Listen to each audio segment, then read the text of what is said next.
kufaana, sitasimama maovu ya kitawala, sitasimama maovu ya kitawala. Hakuja qualify, una deserve bila cash kama kashfa. Hii society Kenya wanaeza share ni nyungu ya busa ama keto ya shisha. Mfuko zinasikia echo, unajua thamani ya mali na size ya kifuli. Yo, ujaibiwa juu hauna kitu wo. Risking jail time, police bullet fall. Unaweza argue, crime doesn't pay, lakini huwezi dismiss justice ina pay. Mwizi ana 40 days, 365 days later, anaendelea kuprofata. Do anything for power, ready to lose their head for presidency. Bora waione kwa currency. Sababu gani ziko affected na turbulence, nikifly angani, ninazoa. Was now open gathering idea. Hashtag.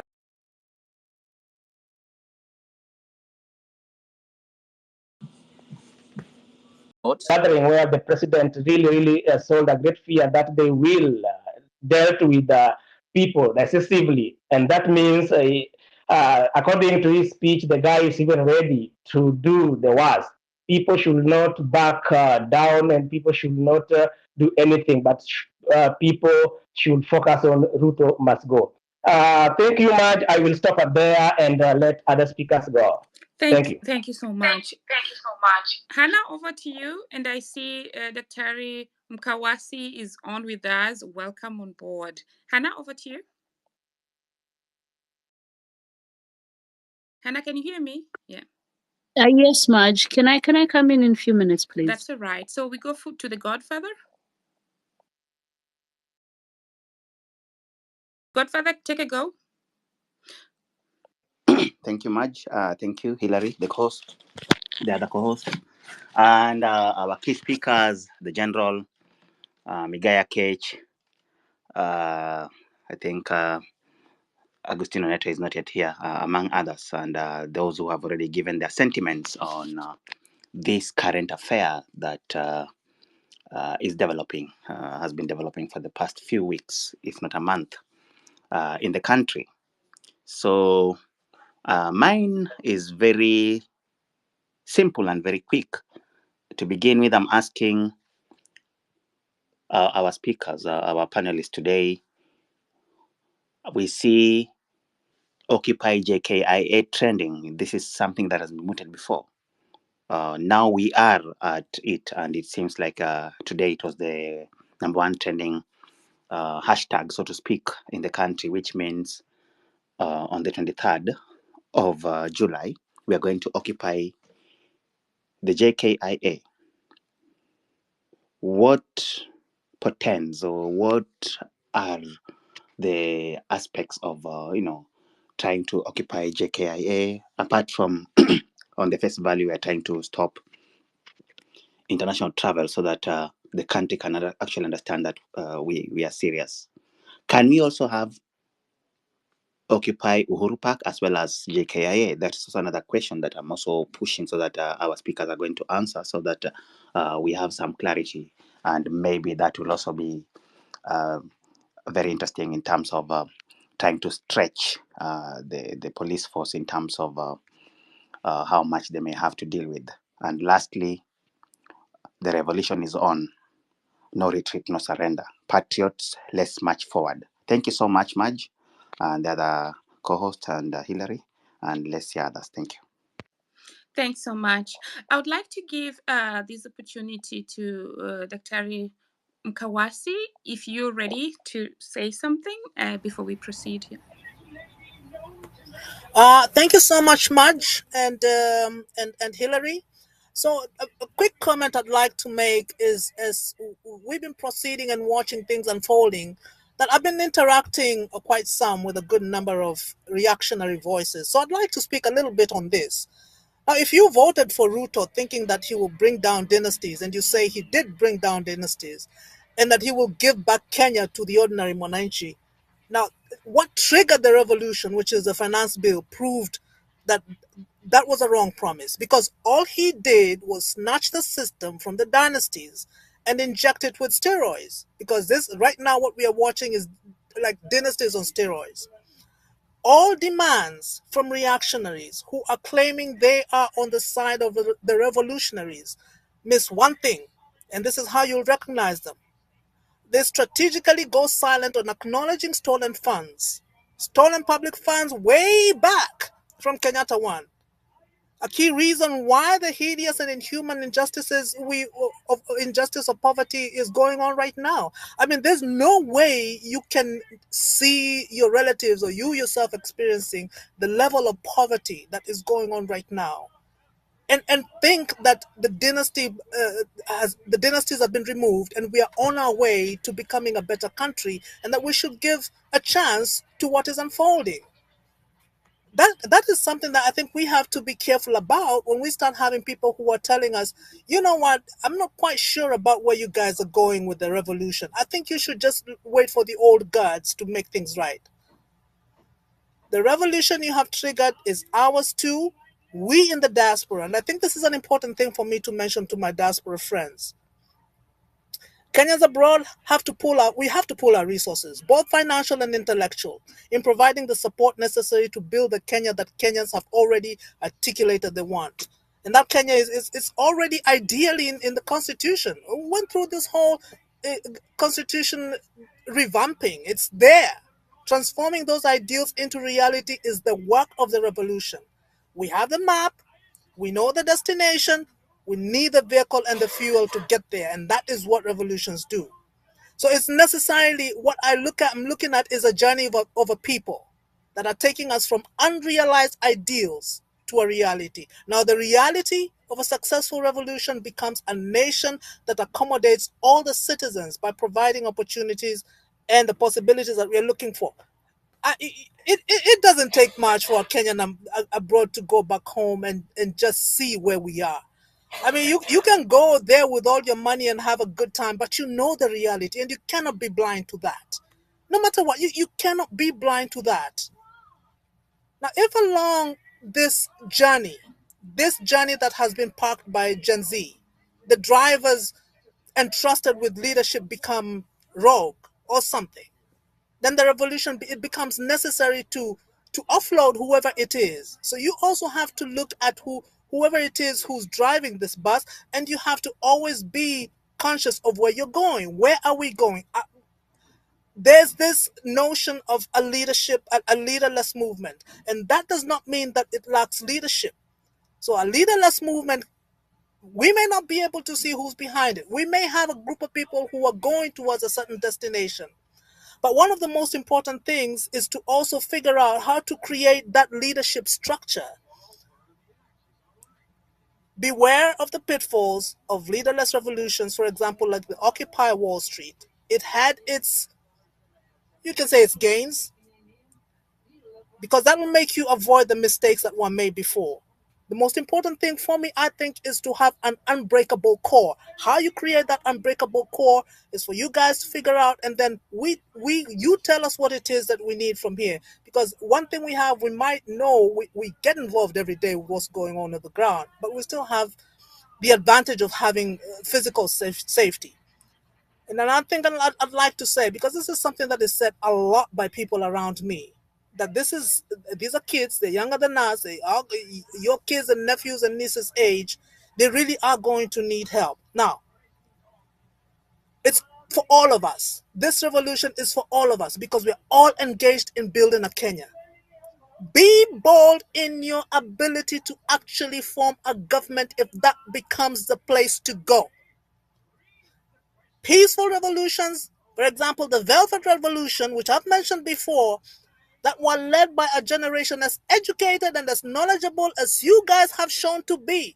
These guys formed a government when they least expected to stand in that place. They formed a government using a very peaceful revolution, and matter of fact, they steered that same country into becoming two sovereign states.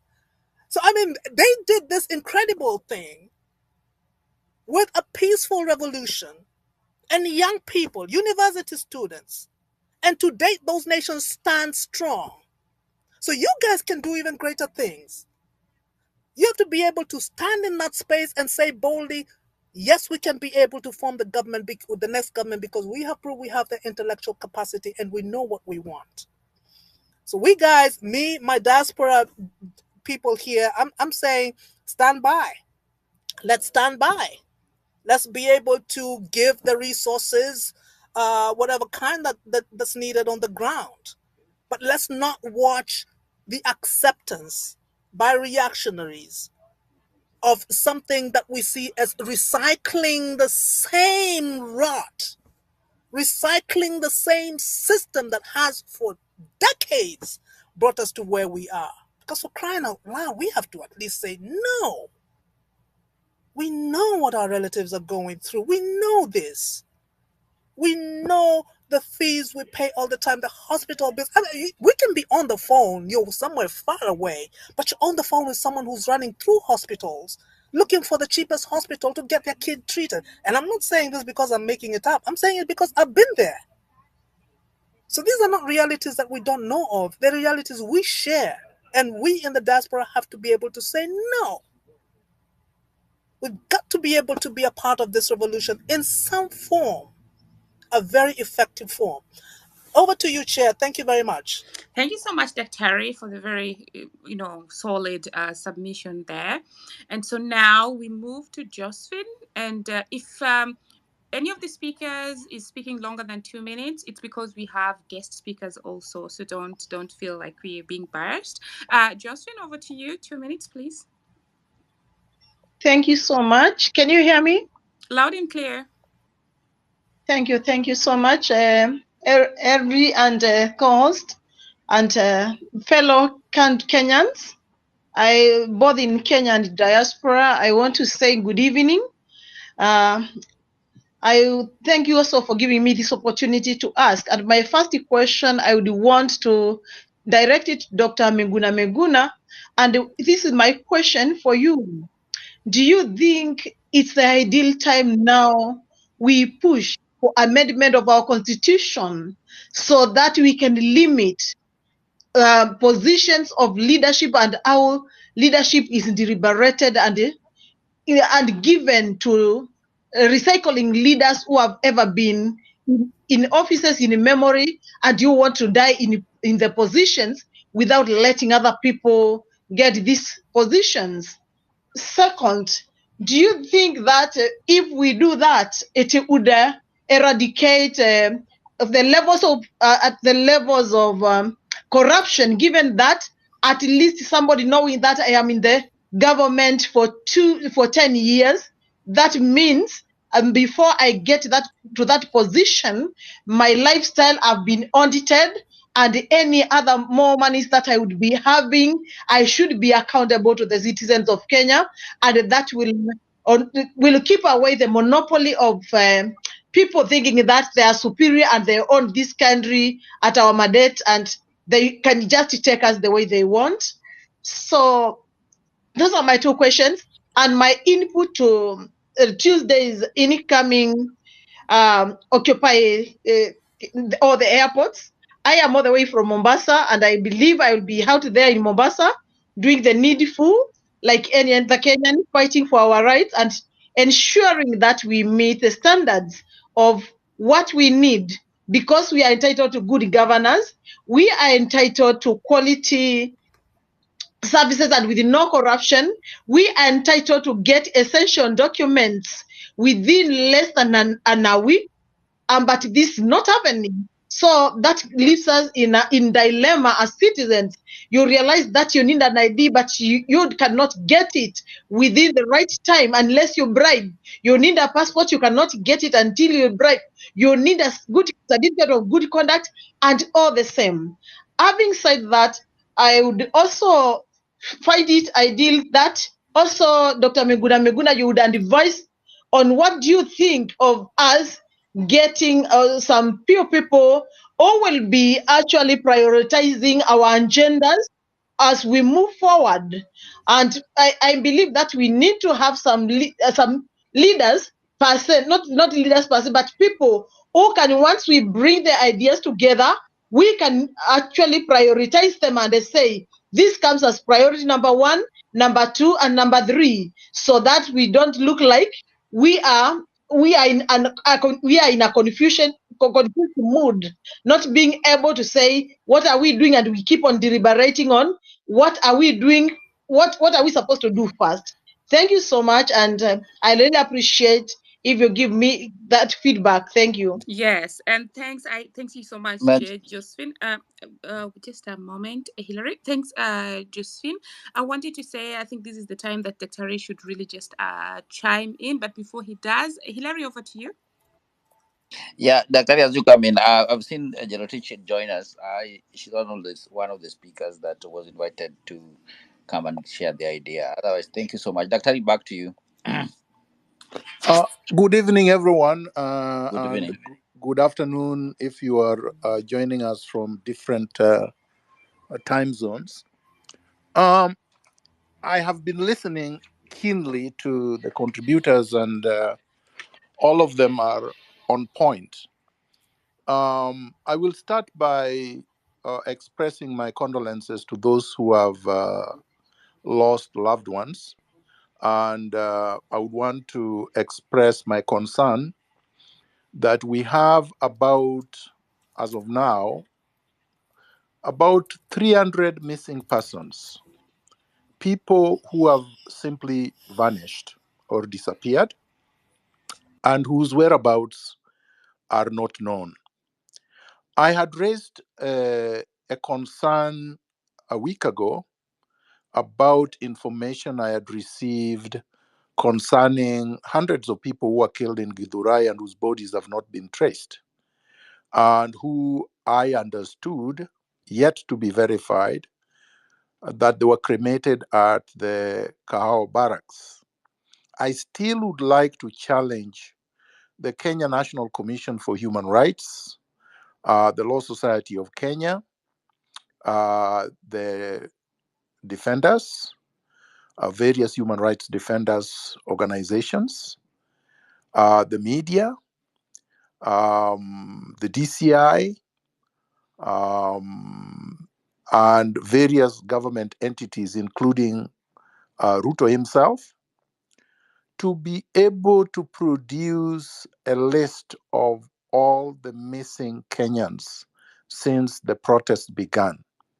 We need to have a clear idea as to how many people have actually been abducted, how many people have lost their lives or have been killed, how many people are injured, and how many have simply disappeared. And we would want to assume that those who are missing are probably dead, because a human being does not go missing. These people were active just weeks ago. They engaged in protests, and they cannot simply disappear. Two, I would want to address the issue of the so-called government pathologist Jahansen Oduor's declaration that the decapitated and mutilated bodies that were found at the quarry had no evidence of bullets in them. One, I want to note that all the bodies had decomposed and were at different levels of decomposition. All the bodies were mutilated, meaning that there was no body that was intact and had been packed into sacks. It is, I believe, impossible for anyone to imagine that Dr. Oduor would have been able to examine decomposing bodies and trace bullets that had killed them if that is how they had died. It is also impossible for anyone to know whether these bodies had been tortured before the individual succumbed to torture. All of them were killed. All of them were dumped near a police station. We can all reasonably conclude that all of them probably were killed by security forces. And we need answers. We need answers now, and we don't want excuses. It is important for us to note my third point that as we speak today, Finance Bill 2024 is the law. It automatically became law on July the 18th, after 21 days had expired from the time that the president or Ruto purportedly rejected it. It has not been repealed by the National Assembly. And we have not had Ruto or anybody or any of the leaders at the National Assembly say that there is an intention to repeal it. Therefore, we have to say all the people Ruto has killed so far will not get justice until all the grievances for which they participated at the protests are addressed. And that starts with Ruto himself. My fifth point is Ruto has no tenure. He has no security of tenure. Professor Migaya Kech has tenure at the University of Nairobi as a distinguished professor of law, but or of the university, because I think he's a distinguished professor. And once you're a distinguished professor, you're a professor of everything. But Ruto has no tenure. The 5 years that Kenyans delegated to him the power to govern, not to rule, was a temporary delegation. It was not a permanent delegation. The delegated power was withdrawn on the 25th of June, and Ruto stands popularly impeached by the people. Therefore, he is legitimately in power, and all the threats he's issuing against the people are an aggravation to the grievances that we had when the people took to the streets and declared that they had withdrawn their delegated power to him. Therefore, Ruto's declaration of war on the people is a declaration of war on all Kenyans, and it's a declaration of war on the Constitution of Kenya, which vests the power to recall him as their delegated leader back to where they want him, home. We want unity of purpose. We want people to realize that no matter our differences, and these differences could be generational, these differences could be ideological, these differences could be intellectual, these differences could be gender, these differences could be tactical or strategic. We have to realize that the only thing that must unite us, and unite us now, is that all Kenyans feel that Ruto has offended them to a point that it cannot be cured. The looting of the country has reached a stage where it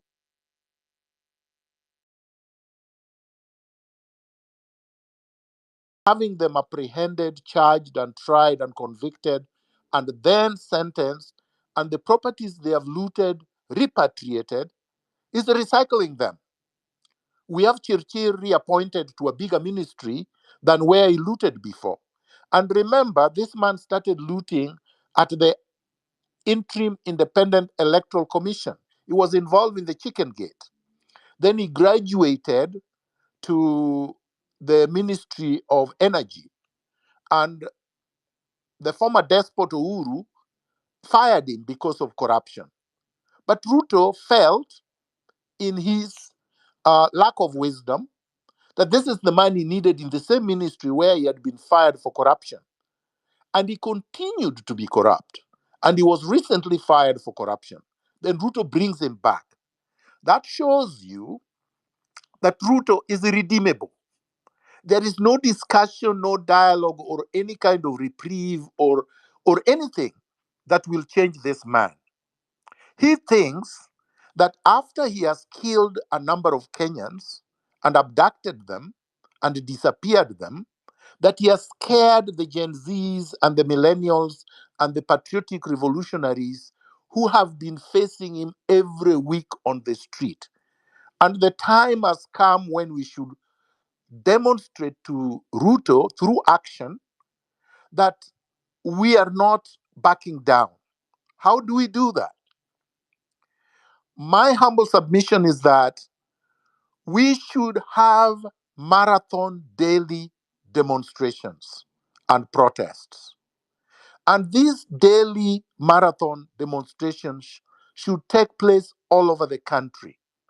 Whether on Tuesday, some of the patriots will head to JKIA, others must head elsewhere. Because if you all head to JKIA, he will marshal his goons to JKI only.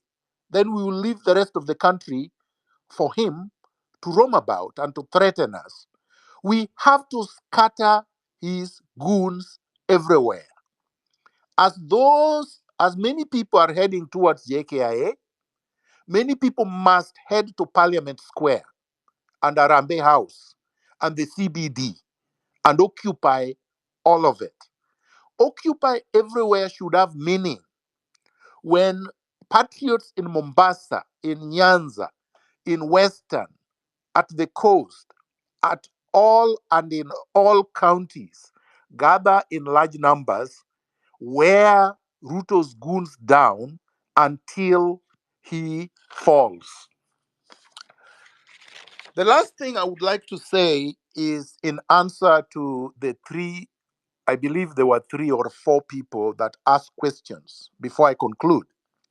Number one, Simon Gathoni said, police are not our friends. We also have weapons. We can use them. Maj was right. Yes, police of Kenya have demonstrated, at least the majority of them, that they are not our friends, that they are serving a tyrant and they are harming us. And it is not in our place to fall into the trap of arming ourselves to confront them.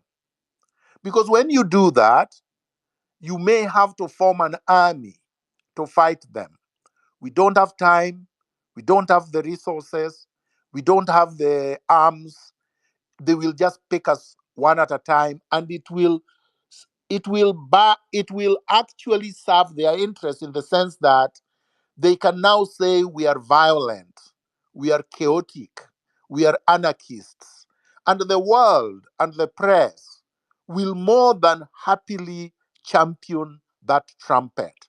We cannot give them that. We have to remain peaceful. We have to remain organized. We have to remain fearless. And it is through that that we are going to wear them down. Just like many other countries have gained and won a revolution peacefully by being unarmed. They did so in France in 1789. They did so in Sweden in 1809. They did so in Norway in 1814. They did so in the Netherlands in 1848. They did so in Austria in 1918. They did so in Turkey or Turkey in 1923. There was a mixture of that and armed struggle in Cuba in 1959. They did so in Portugal in 1974. They did so in Bahrain in 1971. They did so in Spain in 1978. They did so in Philippines in 1986. They did so in South Korea in 1987. They did so in Poland, where it was basically the workers protesting continuously for years in 1988. They did so in the Czech Republic in 1989. They did so in East Germany in 1989.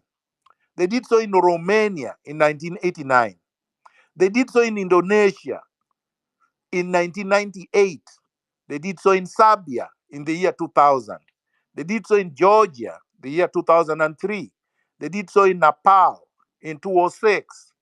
They did so in Myanmar with mixed results in 2011 because the military eventually overthrew the revolutionaries. But they succeeded in 2011.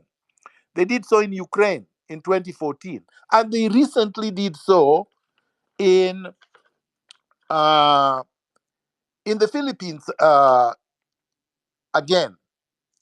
And this history of resistance has always resulted in the country becoming more developed, more prosperous, more industrialized, and the standard of living of the people have always been better from the regime that was replaced. So we can do it too. People were asking me on X, oh, Miguna, all the examples you've given are not in Africa. Kenya is going to be the first African country to do it. We can be the first. Why shouldn't we? All these countries and peoples that I have listed were not born in Pluto. They were not in Jupiter. They were on planet Earth. And so we can do it too. The next question was by Plusman. Memoranda to a president that has been impeached, a president that Kenyans have recalled, is not necessary. No, we are not going to have a memoranda to any president, the illegitimate president Ruto. Our memoranda and memorandum is on the streets of the Republic of Kenya. He knows what the problems are. And of course, he cannot address them because he's a pathological liar, he's a narcissist, he's become a tyrant. Godfather asked about Occupy JKIA, and I believe I've already answered that question. Then he also raised the issue of Uhuru Park. I would discourage all of us from going to Uhuru Park. Why? It is fenced, it is secure, it is a trap. Once you go to Uhuru Park and they surround you, they can butcher people without any restraint. And there is not much impact you will do at Uhuru Park. In fact, they can let you do your thing there for 1 year and it will not affect anybody.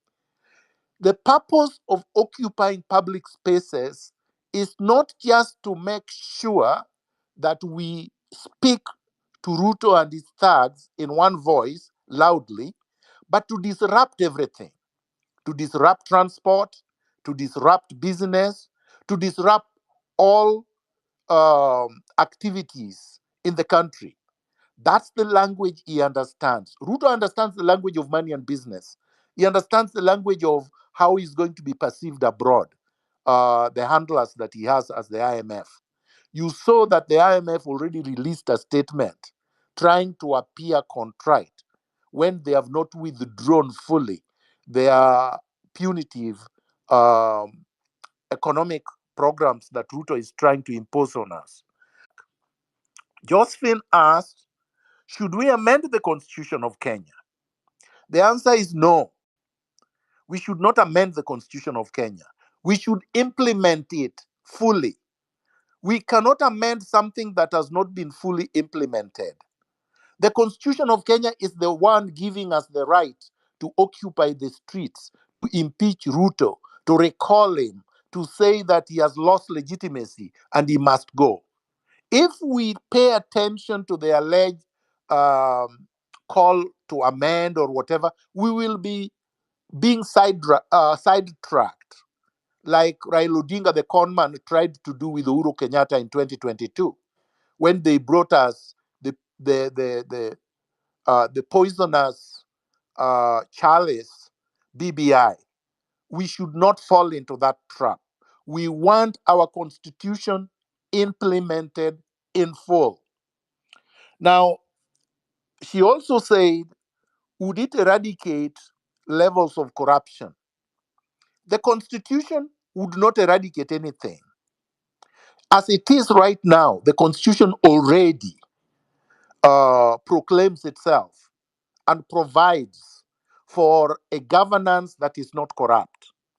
But of course, it is individuals, human beings, that are not enforcing it, especially Chapter 6, and continue to be corrupt. If you do not punish the corrupt, you will never eliminate corruption. And you cannot punish the corrupt if you have corrupt people in power. So we must remove all of them. Then she talked about priorities 1, 2, 3, 4, or whatever. No, our priority should remain one. Ruto must go. You see, when you have such a clear, simple, singular priority, nobody will be able to confuse it. You cannot give Ruto demands 1, 2, 3, 4 when you want him to go. You don't expect him to be the one who is making changes. We don't want reforms. We want a complete, total revolution, an overhaul of the entire system. Let me finish, and I'm sorry to have gone on for a while, with what Frederick Douglass said. Frederick Douglass was an African American writer, preacher, abolitionist, orator, anti slavery activist. And he said, if there is no struggle, there is no progress. Those who profess to favor freedom and yet depreciate agitation are men, and he meant also women, who want crops without plowing up the ground. They want rain without thunder and lightning. They want the ocean without the awful roar of its many waters. This struggle may be moral, may be a moral one, or it may be a physical one, or it may be both moral and physical, but it must be a struggle. Power concedes nothing without a demand. It never did, and it never will. I drop the mic. Thank you so much, Dr. For your submission and also for answering all those questions that participants had posed. And now we're going to welcome Gerotich. Is anybody hearing me? Yes, we can hear you. We could hear you. Can you hear me? Hello? Hillary, can you check if... Yeah, Dr. You can you hear me? Okay. Dr. You can drop and come Yeah, back. Okay, so fine. Hillary, please sort him out, but let him know that we had everything that he said. Yeah, so as we proceed to Gerotich, I would like to encourage us to also... Oh, somebody muted everyone by mistake. I've now unmuted. I was saying, okay. Madge, did anybody hear me, or was I talking to myself? We had everything. We have. Okay. Yeah. All right. And I think Gerotich just dropped. Hillary, if you can check with her. So, but I was about to say that before she proceeds or the next speaker proceeds, we need to also not forget to build the network by following each other, because that's the only way that when we want to share information, we can keep sharing and, you know, getting informed or getting to know what is going on. So, Tom, you're next. 2 minutes each. Thank you, and I greet all Kenyans in the name of your ancestors. Well, I just want to still ask the general some questions, because in the nature of the conversation that I've seen that he's there, normally he is open to take questions. First, considering his suggestion that we need to implement the constitution without necessarily considering amending it, what suggestion do you have, or how do you think we can be able to meet the 2/3 gender rule, which is a provision in the constitution? And unfortunately, even right now, the parliament did not meet that requirement. In Article 27, Clause 8 and Article 81, Clause B of the Constitution talks about that for both legislative and generally the parliament, so that we meet that. Your suggestion. Number two, I'd like to seek your advice. What advice or lessons can you give the Gen Z leaders who are currently in the forefront of these protests? Another question that I would like to ask is that what is your general vision post success in this revolution? Because I agree with you that indeed we need to win this revolution and we need a total overhaul of the system. Finally, if you may, would you advise, or how can we consider this movement to effectively utilize decentralized organization to maintain momentum and achieve its goals. Because in my opinion, I really would wish us to not necessarily go without a proper organization. I believe we are leaderless, but my perspective, we are leaderful because most of us who does whatever we are doing, and I believe we do it right most of the time, we are self-motivated. So I believe we are leaderful, but not leaderless. But I suggest we better be more organized. What is your perspective with regards to that decentralized, organized movement? Thank you. Thank you so much, Tom. Let's have Six next, and Dr. Mwakawasi and Professor Migaya Kate, should you want to chime in between also, just feel free to open your mic or raise your hand and I'll see that. Six, please. We're going 2 minutes each. Over to you. Me as I just came here to tell these innocent Kenyans that it's time to take back this country. As I always say, on Tuesday, we are all marching to Jomo Kenyatta International Airport, and there are numbers. So as a people, we should come out. We should not sit online and say, let them go to Amke. Tuende personally. I said I've not been in church in 11 years, and today I went to church to confirm if there is any MP who went there or any leader, so that I can condemn them. So guys, on Tuesday, let us turn out in numbers and to take this country back. You heard Ruto threatening us on in Bomet, and that is the leader that we have. It's so unfortunate we have such a man as our. I don't like him, and he's not my president as much as I'm concerned. So I'm just here to rally everyone. Let's turn out in numbers, and I said I'll always stay loyal to this cause until the last day, and even if I die, I'm not afraid to die, and I'll be on the forefront on Tuesday. I'm not just coming here to speak, then I don't act.